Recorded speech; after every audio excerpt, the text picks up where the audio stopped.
Have you ever spent years building a display game only to discover that the biggest lessons come after the event? That's exactly what happened to Ray and me after taking our 28mm Retreat from Moscow game to Broadside. We learned a great deal about adapting one of our favourite rule sets to handle a much larger battle without losing what made it so enjoyable in the first place.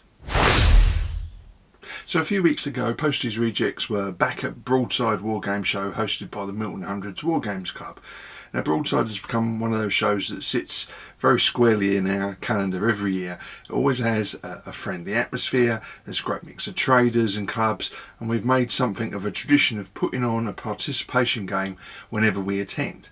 We've done this for many years now, and we tend to rotate between the group, share the responsibility of putting on a game, so different members bring different projects each year, and this time it fell to myself and Ray, who found ourselves responsible for the table, which is quite a responsibility. Now that might sound simple enough, but this wasn't just another participation game. It represented the culmination of a project that has occupied an enormous amount of our time over the last couple of years. So rather than rushing home and making a video immediately after the show, I wanted to give myself a little time for the dust to settle and for me to absorb everything. I wanted to think about how the game had actually played, what worked, what surprised us, and perhaps most importantly, what we do differently next time. Now, our game recreated part of the Battle of Berezina, fought between the 26th and 29th of November 1812 during Napoleon's disastrous retreat from Russia. It's one of those battles that almost defies belief. Napoleon had invaded Russia in June with around 600,000 men, expecting a decisive campaign. Instead, the Russians had simply kept retreating. There had been some big climatic battles, but they'd destroyed supplies as they went, even as they fell back. And even after the bloody victory at Berezina, Napoleon found himself occupying a burning Moscow with no surrender on offer, no negotiations, and no realistic prospect of victory. The retreat that followed became one of the greatest military catastrophes in history. Hunger, disease, exhaustion, freezing temperatures, constant Cossack attacks steadily destroyed what had once been the finest army in Europe. By late November, the remnants of the Grand Army found themselves trapped against the Berezina River, with multiple Russian armies converging from different directions to cut off all escape. Now, Napoleon's escape from Berezina remains one of his greatest operational achievements, despite taking place during one of his greatest strategic disasters. Through deception, he convinced the Russians that the crossing would take place elsewhere, while Dutch pontooniers worked chest deep in freezing water to construct two temporary bridges near Studienka. Now, most of these engineers would later go on and die from exposure after completing their work, yet without them there would have been no escape at all. While thousands of soldiers, civilians and camp followers struggled across the bridges, desperate fighting erupted on both banks of the river. Now, we chose to recreate the action on the eastern bank, where the French, badly outnumbered, fought a desperate rearguard action to buy precious time for those escaping across the bridges. It was everything you could want from a war game. Heroic last stands, desperate retreats, elite formations, holding impossible odds, frightened stragglers, clogging the roads, and a genuine sense of on-the-edge panic and at every turn mad. Now, that setting also gave us the opportunity to showcase our 28mm collection in all its snowy glory. The figures themselves came from a mix of manufacturers, so the majority are Perry miniatures and front rank figures, but we also included miniatures from Wargames Foundry, North Star, Essex and Muraski. Now, one of the advantages of the Napoleonic period is that so many manufacturers produce compatible ranges that you can gradually build exactly the collection that you want. The ruined village was largely from Charlie Foxtrot models, now part of Blots, while one of the centerpieces of the table was the River Berezina itself. Huge thanks have to go to Last Valley, who made the river to our specification, and then we decorated it, winterized it. And the river absolutely dominated the battlefield visually, which is exactly what we wanted, because historically it dominated every decision the commanders made as well. And we made some frozen and broken ice by smashing up sheets of perspex to put across the river, and that really did look well, and a lot of people commented on that, so I was really pleased with the outcome of that.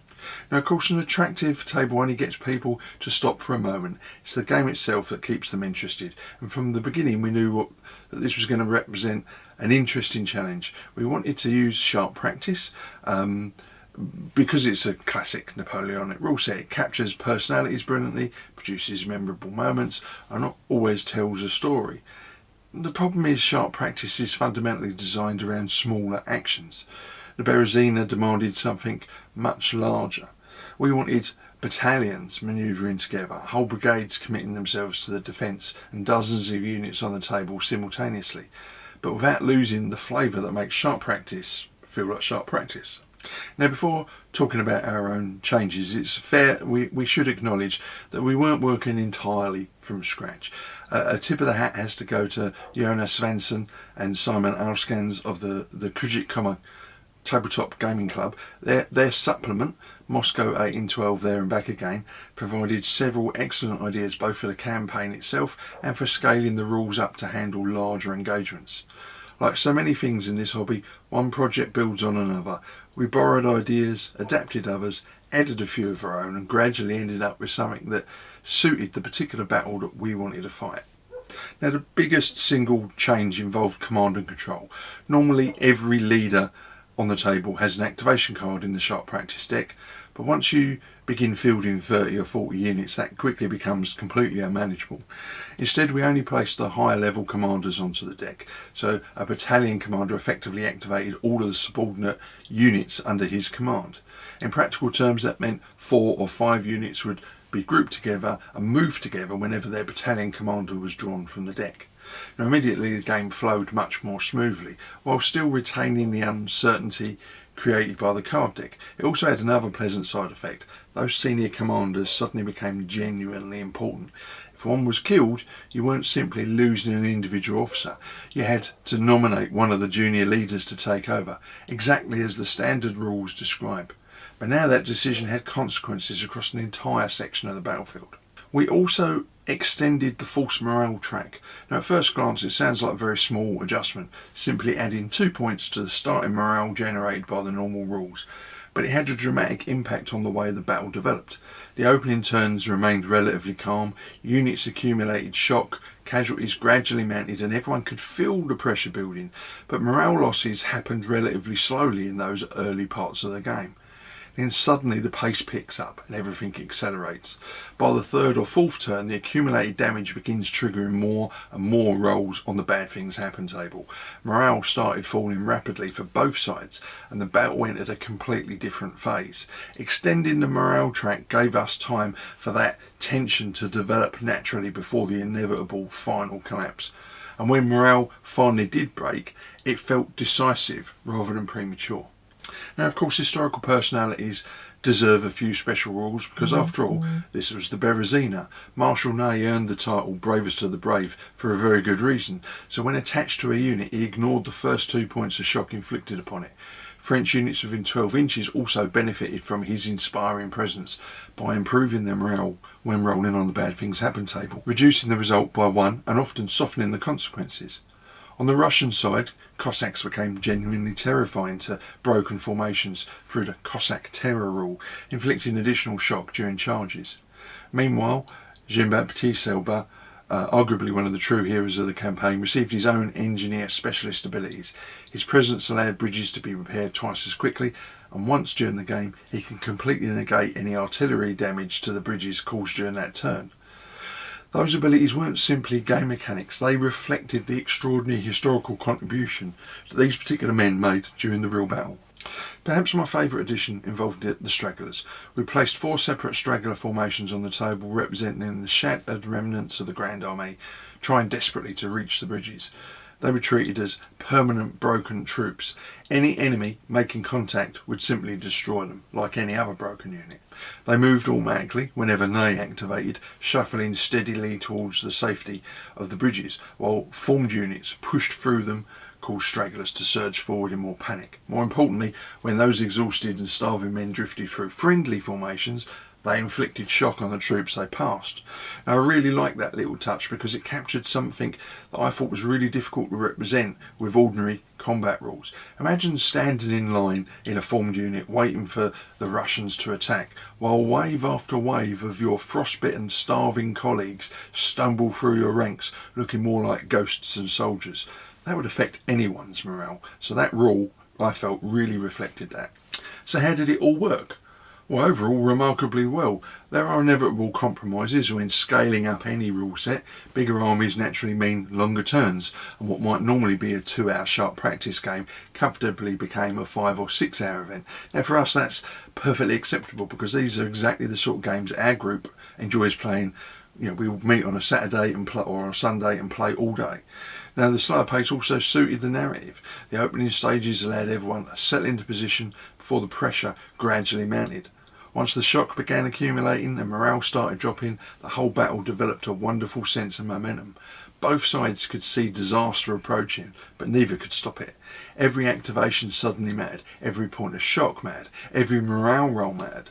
By the closing stages, the game generated exactly the kind of drama that we'd hoped for, with the bridge being clogged and straggler units panicking and rushing through other units on the table, and a proper traffic jam at the road leading up to the bridges, which was just what we wanted from the game.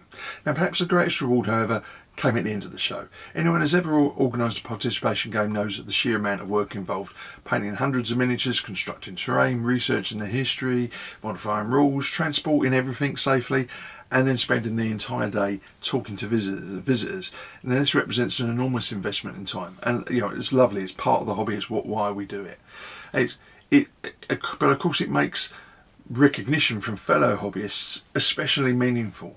So we were awarded Best Game, which came as a complete surprise and was a wonderful way to finish the day, because we was up against some really stiff competition. Now finally, I just want to finish by saying a thank you to the Milton Hundreds Wargames Club for organising another excellent show at Broadside. To everyone who stopped by our table to ask questions, roll some dice, or simply have a chat, and to all the traders, clubs and fellow participants who helped create such a welcoming atmosphere throughout the day. These conventions are every bit as important as the games themselves. They're where ideas get exchanged, friendships begin, and future projects are born. This is where newcomers to the hobby come in and see gaming in all of its glory. Now as for the postage rejects, we're already throwing ideas around for what we might bring next year. Whether any of those ideas are sensible remains to be seen, but that's never really stopped us before. So, as usual, I would love to know what you think. Have you ever adapted a favourite rule set to handle something much larger than it was originally designed for? Have you put on a participation game at a show? And if so, what lessons did you learn from the experience? Do you think large historical games are worth the extra time and effort, or do you prefer keeping things at a smaller scale? As always, I really enjoy reading your thoughts, experiences and ideas in the comments below, because that's where some of the best conversations take place on this channel. So that's it for today. Please join the chat in the comments, and don't forget to like, subscribe and ring the bell for your weekly fix. So until next time, stay safe, keep gaming, and of course, keep rolling high.